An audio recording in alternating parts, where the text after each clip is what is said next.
Pessoal, eu sou a Flávia Freire e a partir de hoje vou estar com vocês toda semana, direto do Porto, em Portugal, para a gente conversar sobre oportunidades de negócios, sobre investimentos.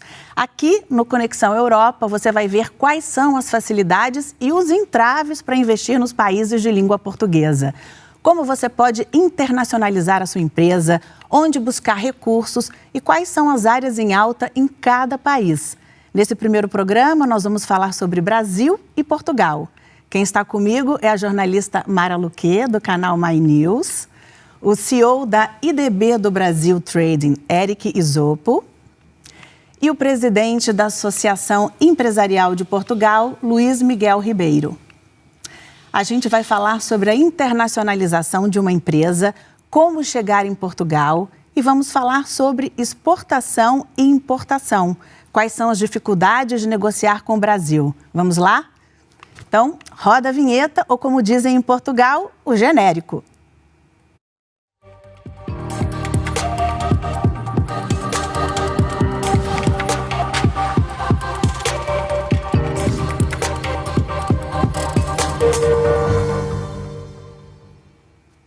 Bom, sejam muito bem-vindos vocês aqui. Vamos fazer aqui um bate-papo amigável, gostoso, para falar sobre tudo isso. Trabalhar junto, né, Flavinha? Pois é, depois de tanto tempo, né, Mara? Exatamente. Olha, a balança comercial brasileira está em superávit. Quer dizer, o Brasil está vendendo mais produtos do que comprando. Essa diferença está em quase 60 bilhões de dólares nesse início de novembro.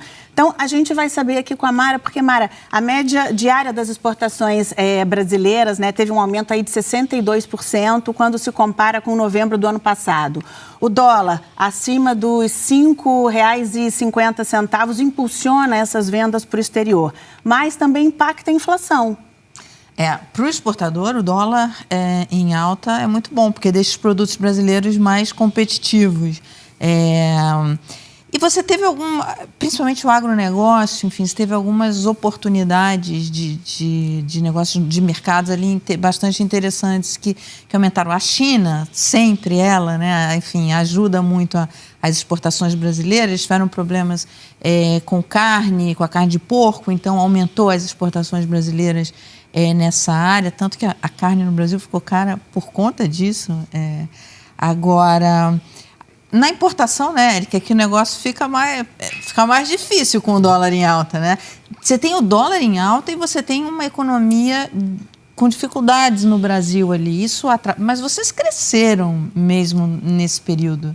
Exato. O problema do Brasil, Mara e Flávia e Luiz Miguel, quando a gente fala de dólar a 5,50, que foi comentado pela Flávia agora há pouco, ele é um fator preocupante. Entretanto, o fato de ele estar alto não era o problema, porque o brasileiro já absorveu esse valor no produto final. O problema é a flutuação do dólar. Hoje 5,50, amanhã 5,70, pode ser que amanhã, na semana que vem, caia para 5,20. Sim, muda o tempo todo. Em que momento fazer o pagamento? Em que momento realizar um câmbio de importação? Além disso, nós temos a questão de que a renda per capita do Brasil está caindo. Dificulta as vendas do varejo. Automaticamente, os produtos têm ficado na prateleira.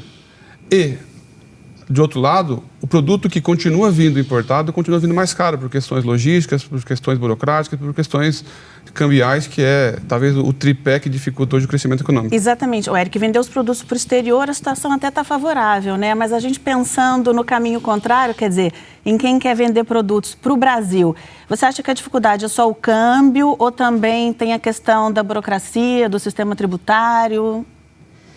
Todo país ele fomenta o processo de exportação. É importante o Brasil exportar, é importante Portugal estar exportando, é importante todos os países terem a sua balança comercial no saldo positivo. Isso ajuda na reserva internacional, isso ajuda a ter impacto da crise internacional. O Brasil hoje tem quase 400 bilhões de dólares de reserva internacional. É um bom colchão. Então o Brasil ele é um país que ajuda na exportação, principalmente a partir de 96 com a Lei Candir, facilitando a redução de impostos na exportação. Entretanto, na importação ainda é o patinho feio. Ainda é sobretaxado. Nós temos a maior carga tributária do mundo. Agora, recentemente, a última sexta-feira, a CAMEX, a Câmara de Comércio Exterior, que é vinculada ao Ministério da Economia, reduziu em 10% o imposto de importação de 85% dos itens da TEC, a Tarifa Externa Comum. Isso já é um avanço, isso já é algo positivo, já vai ajudar a combater a inflação. Agora nós temos que preparar o seguinte, o que o Brasil pode avançar nesse campo? Nós temos avançado na área de comércio exterior. O Portal Único, criado pelo governo há uns 5 anos, ele tem melhorado, tem simplificado, tem facilitado o acesso de pequenas e médias empresas ao comércio internacional. E quanto mais empresas tiverem acesso ao mercado global, melhor para o consumidor final. A lei da oferta e da demanda vai fazer com que o produto final chegue mais barato. A importação ela ajuda muito a combater a inflação, né? Quer dizer, a abertura do mercado brasileiro ela ajuda muito porque se traz a concorrência para o mercado interno. Luiz Miguel, como é que os portugueses estão enxergando o mercado brasileiro? Pois é. Bom dia, muito obrigado. É um gosto estar convosco aqui a partilhar esta conversa. Eles são mais amigáveis, não aqui? Como é que é esse... O mercado brasileiro e o Brasil sempre foi um país que esteve no radar dos investimentos e dos empresários portugueses. Isso não há dúvida nenhuma. Há uma relação histórica que também cimenta e é base para tudo isto, mas nós temos feito muitas interações e negócios com o Brasil. Há pouco tempo recebemos aqui uma comitiva de brasileiros que vêm cá normalmente, e já fazemos isto há alguns anos, para provar vinhos portugueses, e fazemos sempre encomendas acima de €1 milhão, à volta de €1 milhão em vinhos para o Brasil. Esses empresários vêm cá, estão cá, provam os vinhos, visitam até algumas dessas empresas e fazem-nos compras significativas de vinhos. Isso é organizado pela AEP, organizamos sempre essas missões, nós chamamos missões inversas, ou seja, em vez de sermos nós a ir lá, são eles que vêm cá, mas também o contrário está-se a preparar para acontecer. Nós fomos contactados pelo prefeito de Caucaia que nos solicitou já uma reunião e que quer preparar a visita de um conjunto de empresários de diferentes setores para ir lá, para verificar in loco as condições que há para podermos instalar lá empresas portuguesas, para que os portugueses possam fazer negócio com o Brasil e com aquela região em concreto. Mas para os brasileiros, o sistema tributário aqui é mais simples? Sim, nós temos dificuldades porque temos muita tributação à entrada dos nossos produtos lá. O contrário já não é tão verdade. Aliás, Portugal é um país muito aberto, é uma economia muito aberta ao mundo, e os brasileiros, e há muitos brasileiros a investir em Portugal, quer seja no setor imobiliário, mas também noutros setores, em que têm feito grandes investimentos, e Portugal é um país que precisa cada vez mais de fortalecer esta relação com o Brasil, não só pela questão dos negócios, por a oportunidade que proporciona aos empresários portugueses poderem exportar para o Brasil, mas como aquilo também que é a oportunidade que os brasileiros podem encontrar no nosso país. Portugal é um país seguro, é um país estável, dentro daquilo que é possível hoje considerar que é estável. Também temos as nossas questões políticas, as nossas questões em termos de isso a gente tira de letra, porque o que a gente passa no Brasil, a gente acha que isso aqui não é preocupante neste momento, e por isso temos toda... E depois há esta afinidade, esta relação com os brasileiros e com o Brasil, que é muito importante, claro, para os negócios. Que vai além da mesma língua. O Luiz Miguel falava dos vinhos, a Mara dizia aqui para nós, há pouco tempo, que exatamente os vinhos no Brasil, portugueses hoje no Brasil, são o que eram os vinhos chilenos há um tempo atrás. O brasileiro descobriu os vinhos chilenos alguns anos atrás e entrou na rotina da classe média alta no Brasil, trata os vinhos chilenos como, enfim, da casa. Agora está tendo a onda dos vinhos portugueses. Ainda bem.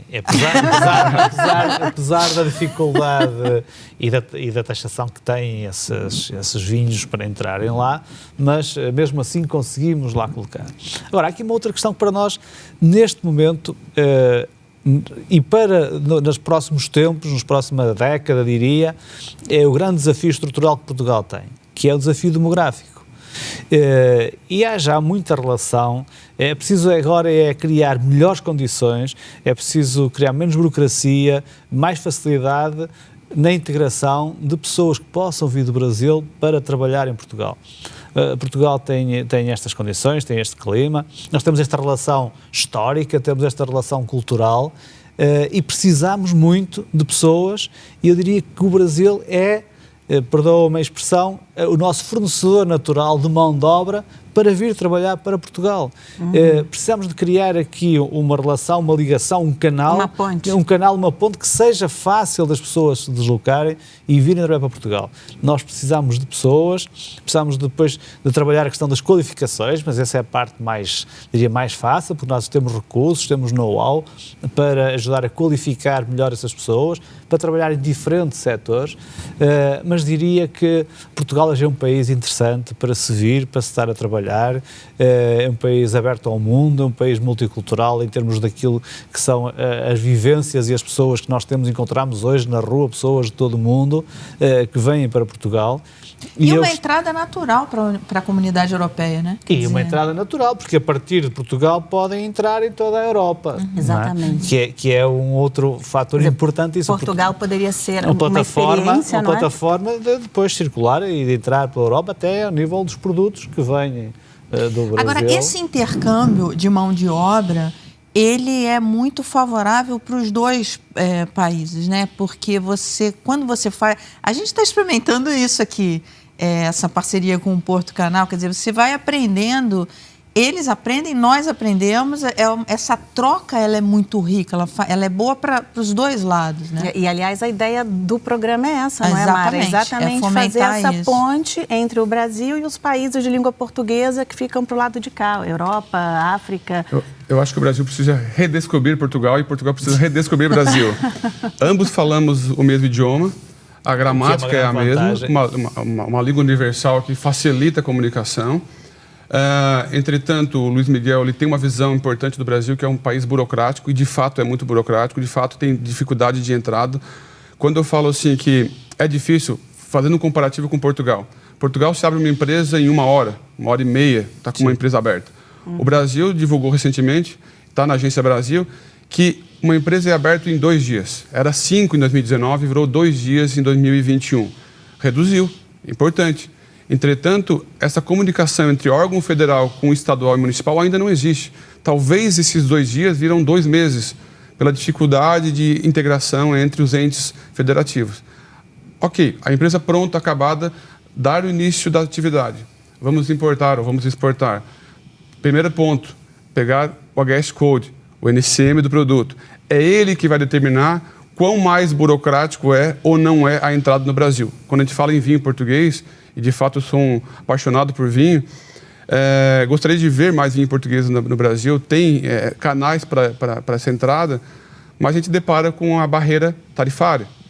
É muito alto o imposto. Um vinho que aqui custa talvez 5 euros, lá vai custar R$200. Na gôndola para o consumidor final. R$200 é 1/5 do salário mínimo. Então, é muito caro para se comprar um vinho, para chegar no público em geral. Quando o vinho chileno veio para o Brasil, ele veio porque era mais barato, tinha vinho a R$20, R$25, R$30, conseguiu atingir uma classe que até então não era apreciador de vinho. Mas o Brasil tem um grande potencial. Vamos fazer justiça com o nosso país, que é um país grande, é um país que é o tamanho de um continente, mais de 200 milhões de consumidores, uma classe média abundante para comprar, sedenta para consumir, e botar dinheiro nessa classe, eles vão consumir. Então, tudo que botar no Brasil vai vender.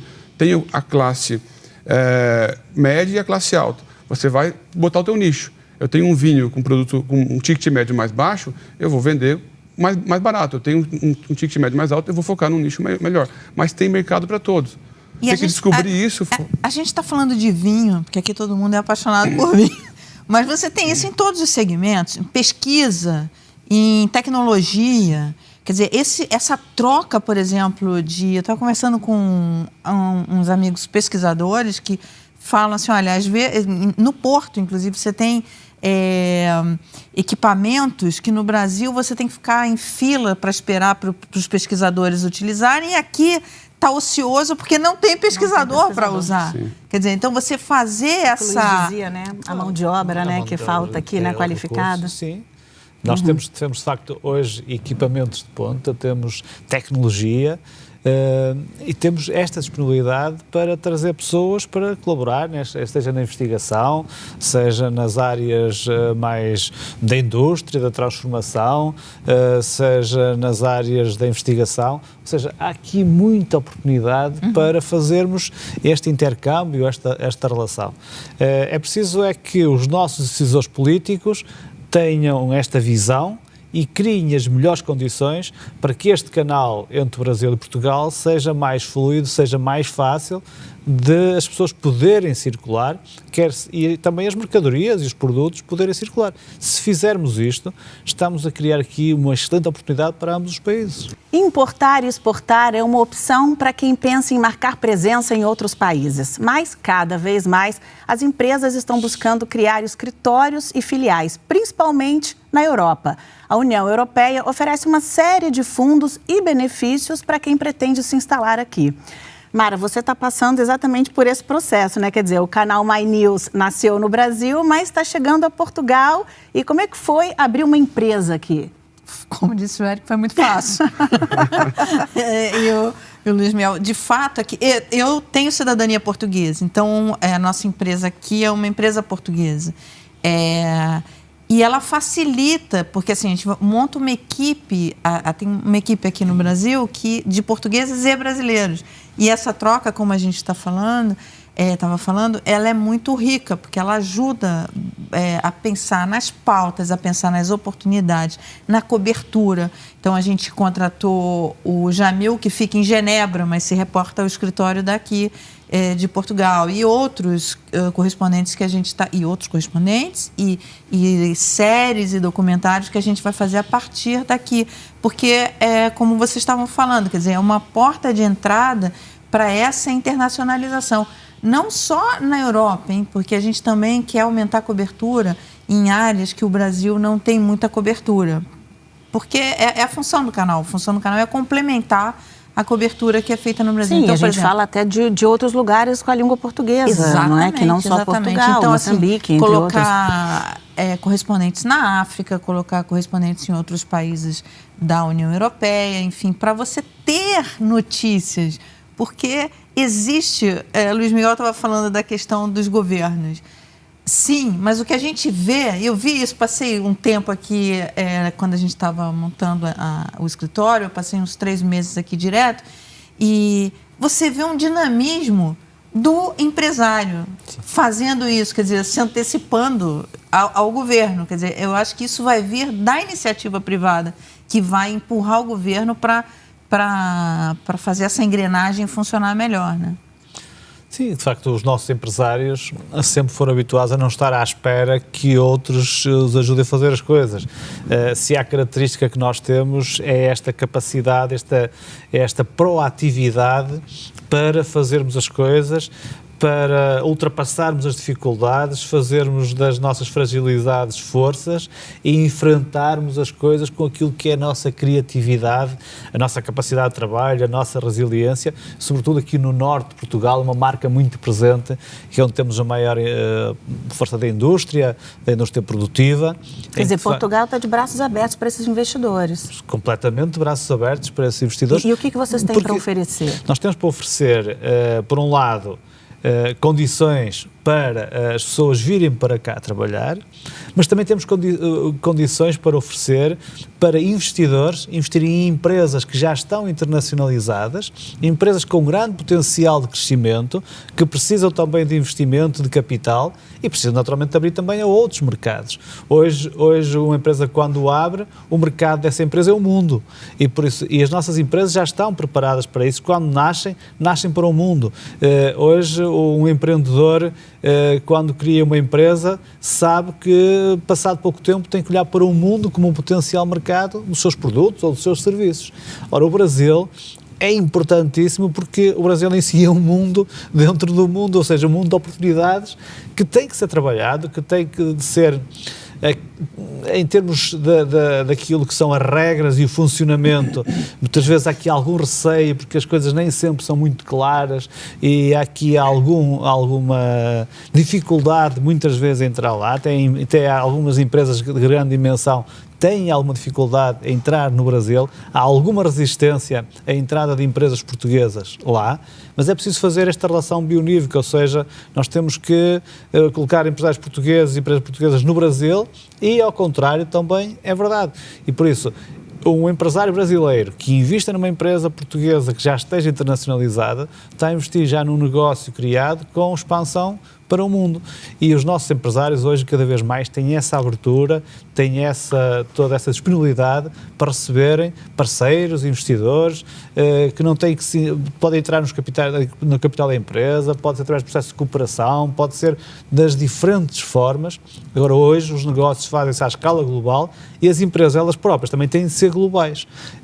Não podemos ter uma empresa individual ou familiar que quer ser global em termos de fornecimento para o mercado. E é esse o desafio que hoje temos. Exatamente. Érica, a IDB, por natureza, é uma empresa que faz negócios com outros países, não é? Mas como é que vocês se relacionam com os países de língua portuguesa? É importante analisar o ponto que a Mara comentou. O canal My News veio para Portugal e se juntou com pessoas locais, com pessoas capacitadas e fez essa relação de sinergia. Não é diferente para o Brasil, Luiz Miguel. Quando o empresário português vai ao mercado brasileiro, ele precisa conhecer as regras e precisa estar junto com uma empresa brasileira para que ela possa ser o auxílio, ser a ponte, ser o suporte para quebrar essas barreiras burocráticas que lá existem. A IDB é uma empresa de comércio exterior, então a gente faz as duas pontes, a importação e a exportação. Hoje o nosso foco maior é comprar do exterior, fazer o processo de importação, até porque Santa Catarina, na qual estamos estabelecidos, existe benefícios fiscais legais, convalidados, que beneficiam que o importador brasileiro consiga comprar um vinho português, um produto da Europa, mais barato, não só na questão do imposto de importação, mas também na questão do imposto estadual. Isso é um facilitador. Isso, um empresário português, Miguel, só vai conhecer esses benefícios locais estando em contato com o local, com uma empresa brasileira. Ou com uma trade tipo a IDB, ou com outras tantas boas e capacitadas e preparadas para atender o empresariado europeu e também de língua portuguesa. Estivemos discutindo... Érica, isso que você está falando é bem interessante, porque é o seguinte, você tem características regionais, Luiz Miguel, que às vezes o empresário aqui não sabe que tem. Então, assim, você tem... Enfim, cada região tem seus interesses ali de fomentar determinado setor, ou fomentar, e que você pode... que é interessante, por exemplo, essa delegação que está indo para o Brasil, é interessante conhecer os aspectos regionais porque o Brasil é muito grande, né? Sim, claro. Então, você conhecer essa entrada. Então, o exemplo do vinho, você faz diferença se esse vinho, a região pela qual o vinho vai entrar. Exatamente, perfeito. E em relação à língua portuguesa, é fundamental e importante que o brasileiro conheça quais países falam língua portuguesa e como trabalhar com eles. Porque hoje se fala o quê? Fala de importação é China, fala de importação é Ásia. Poxa, nós temos um mundo todo para explorar, nós temos várias barreiras para serem derrubadas e para acessar mercados desconhecidos que podem ter grandes oportunidades. Sim, o Luiz dizia que há um tempo atrás era só Estados Unidos e Brasil, né? Exatamente. Brasil e Estados Unidos. Depois, Brasil, China e alguns países da Ásia, não é? E hoje em dia, quer dizer... A gente está tentando redescobrir a Europa. Existe o acordo Mercosul-Europa há 20 anos parado, que ainda não conseguiram finalizar, existem alguns entraves para serem finalizados. E isso vai abrir boas oportunidades, Luiz Miguel, para os dois lados. Para entrar produtos brasileiros aqui, por mais que ainda somos um grande exportador de commodities, mas temos matérias-primas semifaturadas, temos produtos acabados importantes, também importado da Europa, tecnologia, importado da Europa produtos inovadores. Você tem que ter essa relação. Tecnológicos no Brasil? Na Santa Catarina tem um polo tecnológico. Existe um mini Vale do Silício lá em Florianópolis, que é um grande polo exportador de jogos, de games e softwares. Recife também. Recife também. Então a gente está explorando muito essa área. Sabe que existem muitas empresas europeias que contratam programadores brasileiros. E como aqui está com dificuldade de mão de obra, de repente pode ser um mercado promissor para buscar mão de obra de tecnologia, contratando eles lá no Brasil, trabalhando home office. Nem existe a necessidade de vir para cá. E Portugal tem uma coisa interessante, Luiz, porque o Portugal já tem essa relação com os países de língua portuguesa. Vocês conhecem, vocês têm essa relação, isso é uma coisa bastante que funciona há muitos anos. Sim, temos essa relação já há muitos anos. Aliás, a AEP, a Empresarial Portugal, tem há 30 anos que estabelece estas pontes, organiza missões empresariais, presenças em feiras, em eventos, com todos os países de língua oficial portuguesa, mas não só, com todos os países da Europa. Nós trabalhamos normalmente regularmente com 87 mercados, ou seja, 87 países diferentes, e isso permite-nos ter um conhecimento destes mercados, um conhecimento do mundo em termos de oportunidades de negócio. Nós normalmente, todas as semanas do ano, exceto este período da pandemia, todas as semanas do ano estamos num país diferente do mundo com empresários. Todas as semanas estamos num país diferente com empresários, seja a participar em feiras, em missões empresariais, em encontros, estamos por todo o lado. E há uma coisa que esta pandemia nos veio mostrar, é que essa tal dependência da China, a China como a fábrica do mundo, veio-nos demonstrar que nós não podemos, temos que diversificar mercados, temos que diversificar oportunidades, quer seja de compra, quer seja de venda, porque senão pode acontecer o que nos aconteceu neste período, e eu acho que nós devemos aprender com aquilo que nos acontece e depois tirar daí as lições e fazer um caminho que permita não cometer o mesmo erro a segunda vez. Não é? Bom, Luiz, Mara, Éric, nós vamos ter que continuar essa conversa em outro programa. Tá muito bom, viu? Olha, muito obrigada pela presença de vocês. Foi muito bom essa conversa aqui, nessa estreia. Pessoal, muito obrigada pela companhia. Não se esqueçam de dar o like e se inscrevam no canal. Até semana que vem.